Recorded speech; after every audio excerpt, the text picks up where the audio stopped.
नमस्कार साथियों, मैं पंकज पुनः आप सभी का स्वागत करता हूं आपके अपने परिवार में। जैसा कि आपको पता है कि जब से बिहार में 7वें फेज के लिए नियमावली जो कैबिनेट ने पास की है, मंजूरी दी है, तो आप देखिए कि पब्लिक डोमेन में आने के बाद भी उसका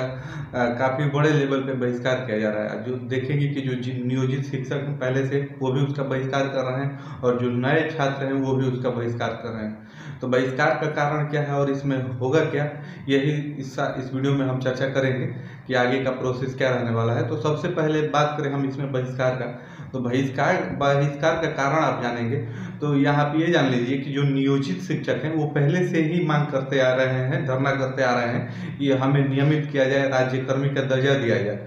बिना किसी शर्त के। और उसके बाद जो आपके नए अभ्यर्थी हैं जो प्राथमिक में शिक्षक बनना चाहते हैं, वो बड़े पैमाने पे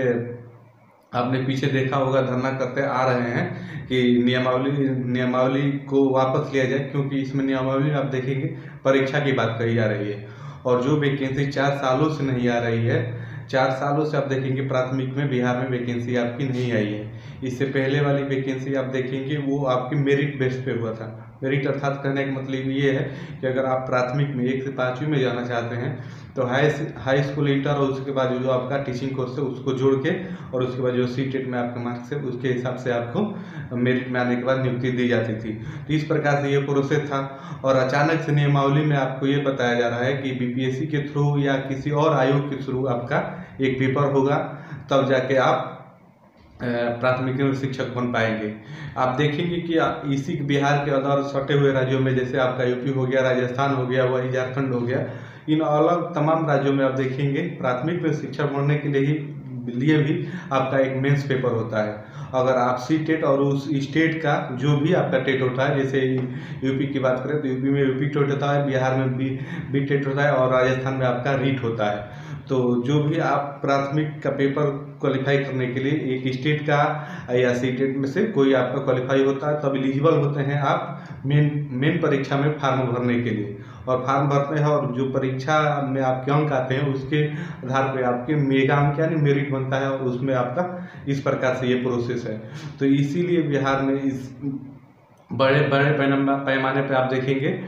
इसका बहिष्कार किया जा रहा है कि परीक्षा नहीं होनी चाहिए, क्योंकि परीक्षा नहीं कराने का भी आप देखेंगे इसमें 2 कारण छात्रों की तरफ से बताया जा रहा है। एक आपको ऐसे ही पता है कि बीपीएससी लेवल का भी पेपर आप देखेंगे बिहार में लीक के कई मामले आपको देखने को मिले होंगे। जो आपकी 67वीं बीपीएससी की परीक्षा हुई थी उसमें आपकी कई स्कूलों पे, कई विद्यालयों पे जहाँ पे सेंटर था वहाँ पे साफ तौर पे आपको नकल के थ्रू परीक्षा कराए जाने के कई आरोप लगे थे और आपने खुद पेपर में या न्यूज में देखा होगा। तो वहाँ पे भी कोई वो नहीं है कि बीपीएससी पेपर लेगी तो साफ सुथरी छवि से पेपर करा देगी। तो इसके एवज में भी विद्यार्थी आप देखेंगे काफ़ी बड़े पैमाने पे अपनी बात रख रहे हैं। और अगर परीक्षा होती भी है तो आप देखेंगे कि और ज़्यादा लंबा खींच जाएगी, लंबा ज़्यादा टंग जाएगी, क्योंकि आप देखेंगे पहले नोटिफिकेशन आएगा। अभी तो आप देखेंगे नियमावली जारी करने के बाद अभी आपका सिलेबस ही नहीं है, तो सिलेबस कब तक आएगा, सिलेबस कब तक जारी करेंगे, उसके बाद आप देखेंगे कि नोटिफिकेशन आएगा। नोटिफिकेशन आने के बाद आप देखेंगे कि 3 से 4 महीने बाद आपके पेपर होंगे, फिर आपका रिजल्ट आएगा, फिर आपका मेरिट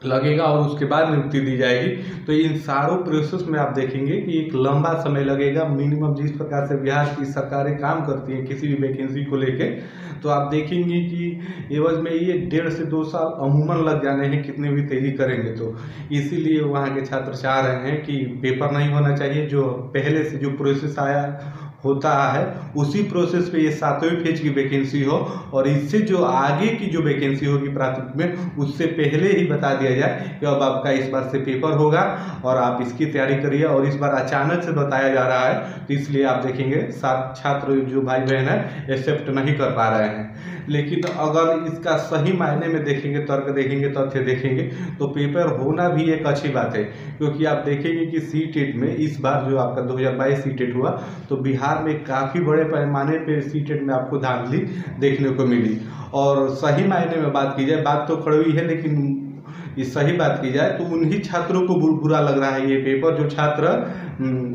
दो नंबरी से या धांधली करके कैसे भी अपना सीटेट 2022 वाला अच्छे मार्क से पास हुए हैं मेरिट में आने के लिए। पैसा देके सेंटर पे जिस प्रकार से भी व्यवस्था करके पास हुए हैं उनके लिए ही ये एक बुरा लग रहा है, क्योंकि आप देखेंगे कि अनदर राज्यों में भी पहले से ही प्राथमिक के लिए आपकी सुपर टेट की परीक्षा आयोजित की जाती है, तो ये कोई नई बात नहीं है, ये होनी थी, लेकिन अचानक से हो गई, यही छात्रों को बुरा लग रहा है। लेकिन अगर परीक्षा के माध्यम से आपका नियुक्ति होता है तो ये अच्छी बात है, होनी चाहिए, क्योंकि इसके बाद आप देखेंगे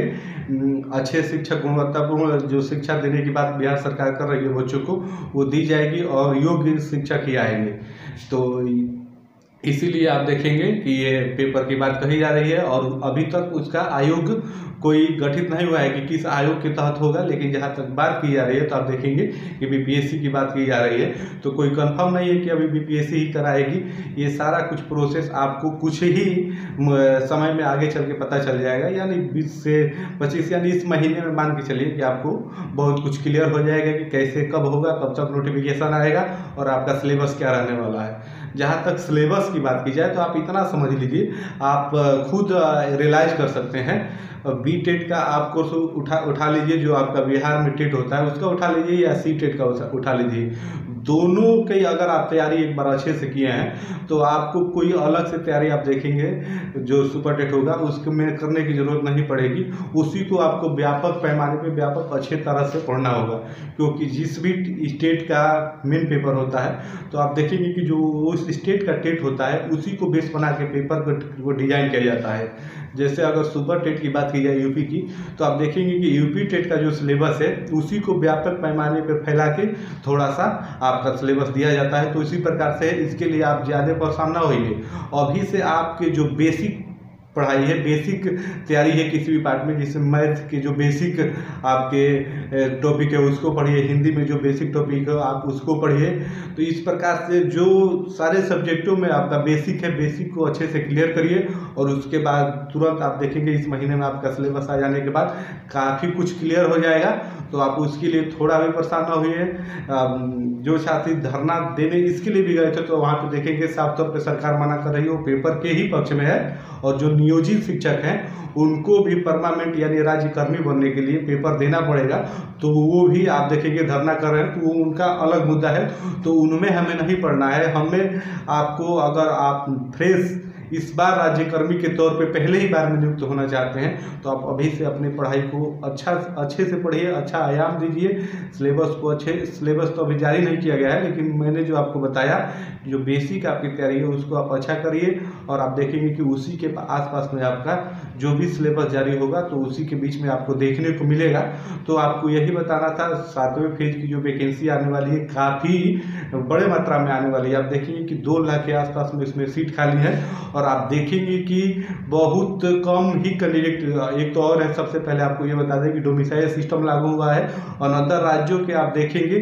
कोई भी छात्र इसमें फॉर्म नहीं भर पाएंगे। एक तो ये बात है, अभी ये साफ तौर पे कंफर्म नहीं है, लेकिन मान के चलिए सरकार ने इतना बताया है कि डोमिसाइल नीति लागू हुआ है। अलग राज्यों के लिए क्या नियम होगा ये तो नोटिफिकेशन आने के बाद ही पता चलेगा। अगर डोमिसाइल सिस्टम लागू होता है तो आप खुद डाटा निकाल सकते हैं कि बिहार में कितने आपके डीएलएड बीएड किए हुए छात्र मिलेंगे। तो इस प्रकार से अगर 2 लाख के